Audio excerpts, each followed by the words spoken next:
রাজবাড়ীতে স্বাস্থ্য ও পরিবার পরিকল্পনা সহ বিভিন্ন কেন্দ্রে 2 বছর ধরে জন্ম নিয়ন্ত্রণ সামগ্রীর সংকট, ফলে বাড়ছে অনাকাঙ্ক্ষিত গর্ভধারণের ঝুঁকি, বাড়ছে গর্ভপাতের ঘটনাও।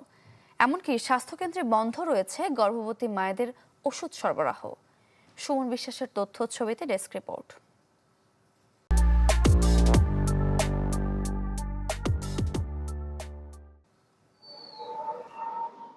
রাজবাড়ীর গোয়ালপাড়া গ্রামের গৃহবধূ নাসিমা আক্তার মদাপুর ইউনিয়নের স্বাস্থ্য পরিবার কল্যাণ কেন্দ্রে এসেছেন দীর্ঘমেয়াদী জন্ম নিয়ন্ত্রণ পদ্ধতি গ্রহণ করতে। কিন্তু এসে জানতে পারেন স্বল্প বা দীর্ঘমেয়াদী কোনো ধরনের জন্ম নিয়ন্ত্রণ সামগ্রী নেই এখানে।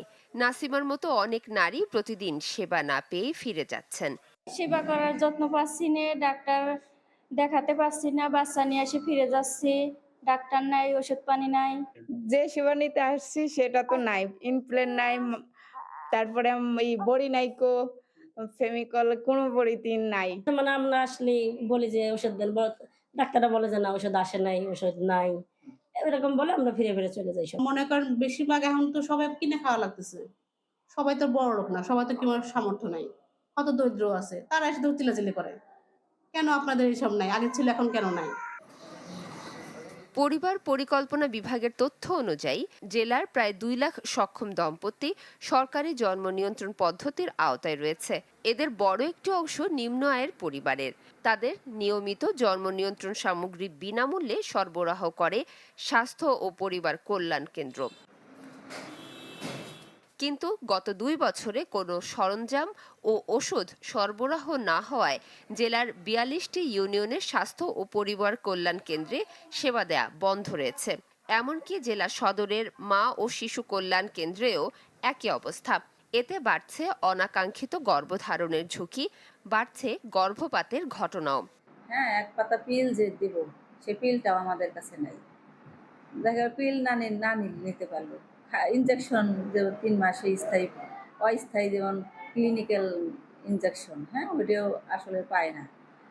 তারপরে এভাবে আর কোনো পদ্ধতিই মূলত নাই। তারপরে পাশাপাশি যে আমাদের সাইড ইফেক্ট রোগীর জন্য কোনো ওষুধও থাকতো আগে, সেগুলোও নাই।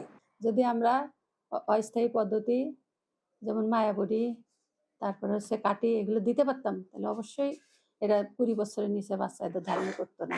জন্ম নিয়ন্ত্রণ সামগ্রী অনেকদিন ধরে কেনাকাটা নেই, দীর্ঘদিন ধরে। তারপর ঊর্ধ্বতন মহল জানেন এবং আপনারা জানেন, আগে ওপির মাধ্যমে সেটা করা হতো। তো বিগত সরকারের সময় থেকে বিশেষ করে আমাদের ওপির মাধ্যমে কোনো কেনাকাটা নাই, ওপি বাতিল করে দেওয়া হয়েছে, যে কারণে এখন বলতে গেলে আমরা রুটিন কাজ করে যাচ্ছি। স্বাস্থ্যকেন্দ্রে দীর্ঘদিন ধরে বন্ধ গর্ভবতী মায়েদের ওষুধ সরবরাহ।